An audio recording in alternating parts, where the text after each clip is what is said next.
From the moment our planet was born, bathed in the warm glow of a newborn star, we've relied on the sun for life.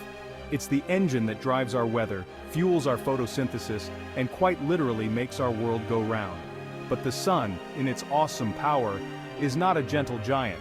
Sometimes it hurls forces directly at us like solar winds, invisible streams of charged particles constantly erupting from the sun's surface.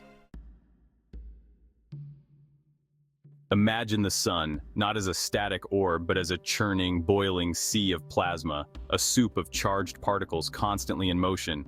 Deep within its core, nuclear fusion reactions rage, forging the very elements that make up our universe. This unimaginable energy creates intense heat and pressure, a cosmic pressure cooker that forces particles outward, away from the sun's core. As these particles travel through the sun's various layers, they encounter a complex magnetic field, a web of invisible forces that can trap and accelerate them. Think of it like a cosmic pinball machine, particles bouncing around, gaining speed with each collision until finally, they're flung out into space. These ejected particles, primarily electrons and protons, form the solar wind, a constant stream flowing outward from the sun in all directions. But the sun isn't always content with a gentle breeze. Solar flares, sudden bursts of energy often associated with sunspots, can release enormous amounts of radiation, including X-rays and gamma rays, that travel at the speed of light. And then there are coronal mass ejections, or CMEs, the real heavy hitters of the solar wind. Fortunately, our planet isn't completely defenseless against the sun's wrath. We have a shield, an invisible force field that protects us from the constant bombardment of solar wind Earth's magnetosphere. Generated by our planet's molten iron core, the magnetosphere acts like a giant bar magnet, creating a magnetic field that extends far out into space. This field deflects most of the charged particles in the solar wind, guiding them around our planet like a stream flowing around a boulder. But the interaction between the solar wind and the magnetosphere is far from static. As the solar wind slams into the magnetosphere, it compresses the sun-facing side, while stretching the night side into a long, comet-like tail.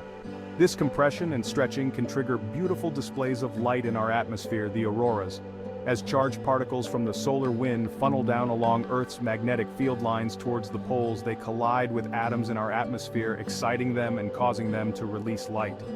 This is what creates the shimmering curtains of green, red, and blue light that dance across the polar skies. But the magnetosphere's protection isn't foolproof. When those charged particles from the sun do break through our magnetic defenses, they can have a cascade of effects, disrupting our technological systems. One of the most immediate and noticeable effects of a solar storm is the disruption of radio communications. When a solar storm hits, the surge of charged particles can interfere with these waves, causing static, fading, or even complete blackouts. Imagine pilots flying across oceans, relying on radio communications for navigation and contact with air traffic control. A sudden solar storm could knock out those communications, leaving them literally flying blind.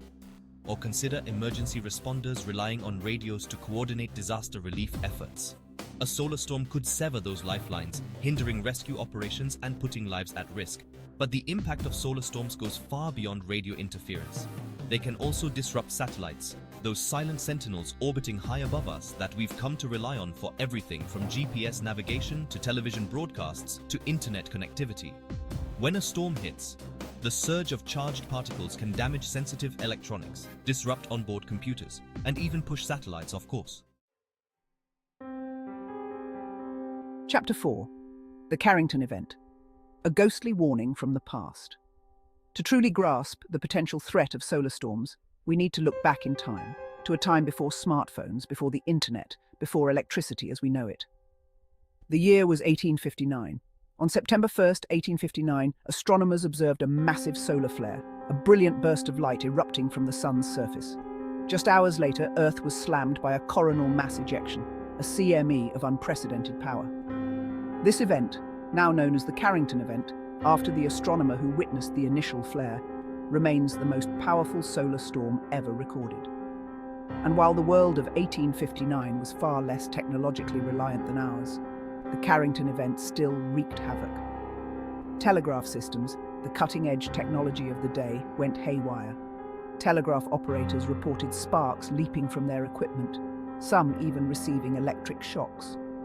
The auroras, usually confined to the polar regions, were visible as far south as the Caribbean and as far north as Queensland, Australia. In our modern, interconnected world, a storm of that magnitude could have catastrophic consequences.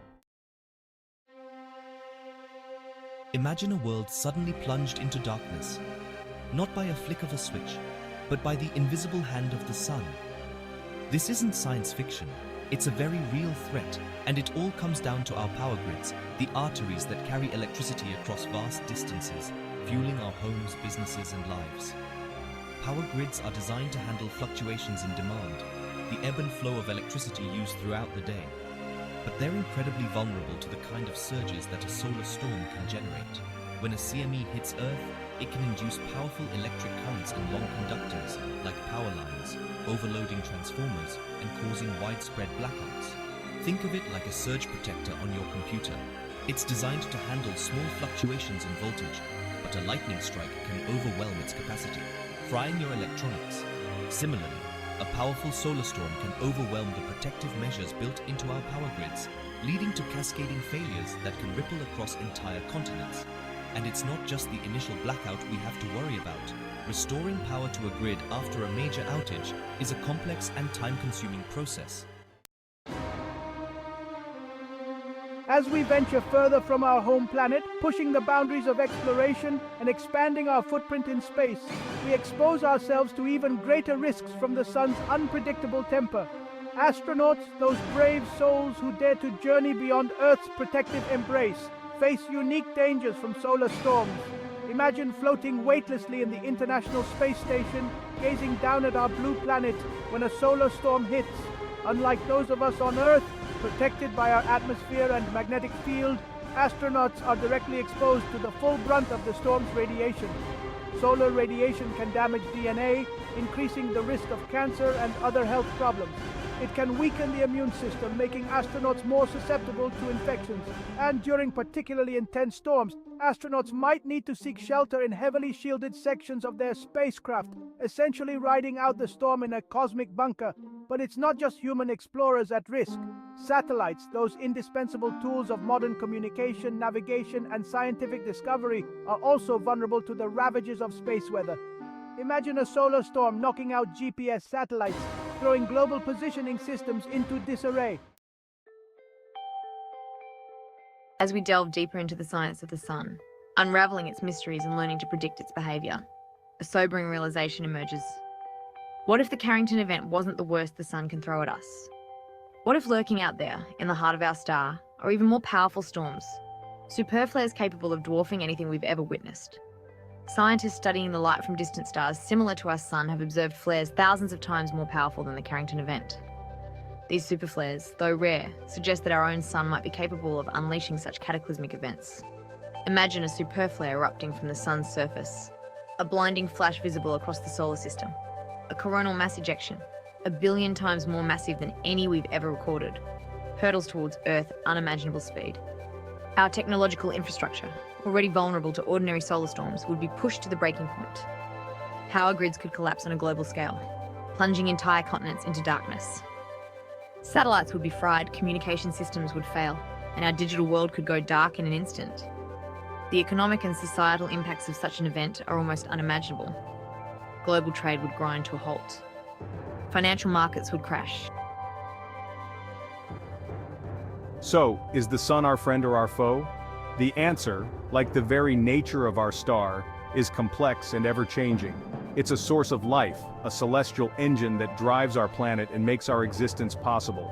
But it's also a source of potential danger, capable of unleashing forces that can disrupt our lives and challenge our technological ingenuity.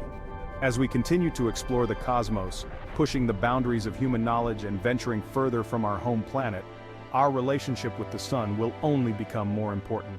We must learn to live with its capricious nature, to respect its power while harnessing its energy for our benefit. The future of our civilization may well depend on our ability to understand and adapt to the sun's influence.